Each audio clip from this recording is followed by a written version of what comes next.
My guess is Erika was prepped for the event. My guess is Erika, who had shown up for the job interview at TPUSA or the job interest at TPUSA in August, my guess is she was prepped that he's going to ask you out. You know, give him a courtesy date. Don't tell him no. Just tell him you'll think about it. Call him back in a couple of days. Take him up on it. The man flies private. He can meet you whenever. That's my guess of what happened. I have evidence for that. Because in October, where's the Candace thing? Did I not put that up here?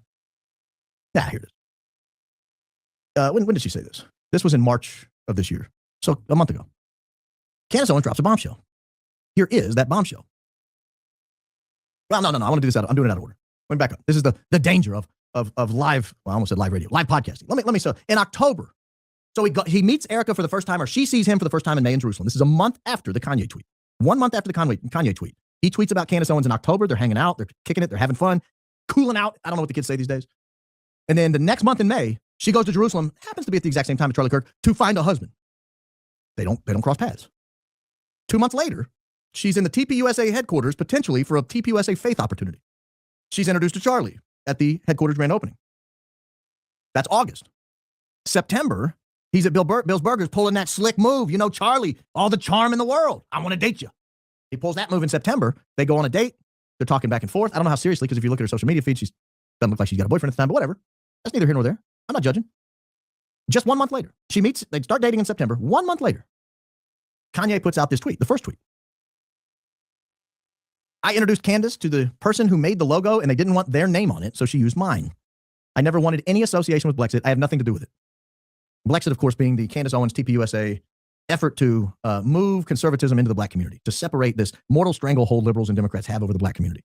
They vote, on average, 92 to 96% in favor of Democrats, any race they're in. Candace and Charlie decided, let's try Blexit and see if we can break that mortal stranglehold. They were having some success. Kanye was giving them even more credibility during that success. And so Ye puts out this tweet on October 30th, basically savaging it. I don't want anything to do with it. I have nothing to do with it. In other words, stop using my name, you two. Then he writes this right after it. My eyes are now open, wide open, and now realize I've been used to spread messages I don't believe in. In other words, Charlie and Candace duped me. I'm distancing myself from politics. In other words, I'm distancing myself from Charlie and Candace and completely focusing on being creative. I'm getting out of politics. I don't want to be associated with these people anymore. You can only imagine how devastated they were. It was an eye-opening moment. This brief flash, April to October, 6 months, that they thought, we've got an in with Kanye West. Our brand is going to start skyrocketing. The sky's the limit. And then it wasn't until March of this year, 2 months ago, or a little, not even a month ago, we get this from Candace Owens. I hope I had this queued up correctly. I think I do. If not, we'll fish around and find it. We'll have a good time regardless. Here's Candace describing what happened leading up to that tweet. I get reached out. Somebody reached out to me. Get reached out to by a young woman in New York. And she says to me that at this time, she said, oh, you know, Erika knew Kanye. And I said, Erika didn't know Kanye. What are you talking about? Erika never knew Kanye. She said, no, Erika knew Kanye. And I said, oh, she wasn't even in the picture in April when Charlie and I were doing all the Kanye stuff. She's never been with him, some pictures, whatever. What are you referring to? And I just assumed that this was like maybe something that Erika said, you know, lies all the time. Maybe she was just like, oh, now I date this guy, now whatever. And then she says, no, I have like actual proof that when all that stuff was going down with you and Kanye and Charlie, that Erika was backdialing and telling people that she knew the people that were around Kanye, that she had family that was around Kanye and pushed for that tweet to go out. Okay. So I said, can you get me some proof of that? And this young woman in New York got me the proof of that, proof that at the very least, Erika was making that claim.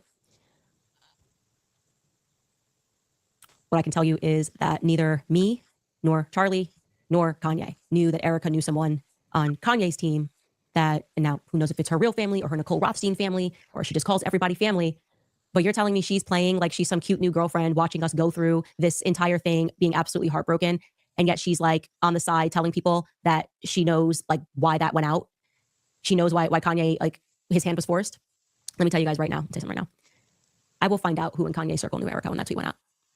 I will find out. I will call Ye and I will find out. I will figure out how duplicitous this woman is, that she is playing the role of, oh my gosh, I'm so sorry that this is happening to you, while telling people that she knows the other side of it. People that are pressuring Ye to do this.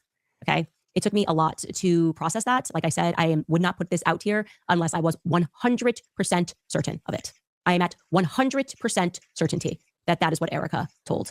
I'll add, I've done my own research on this, made a lot of phone calls, done visits. I promise you, Erika made that claim. I promise you. I've never been more certain about anything.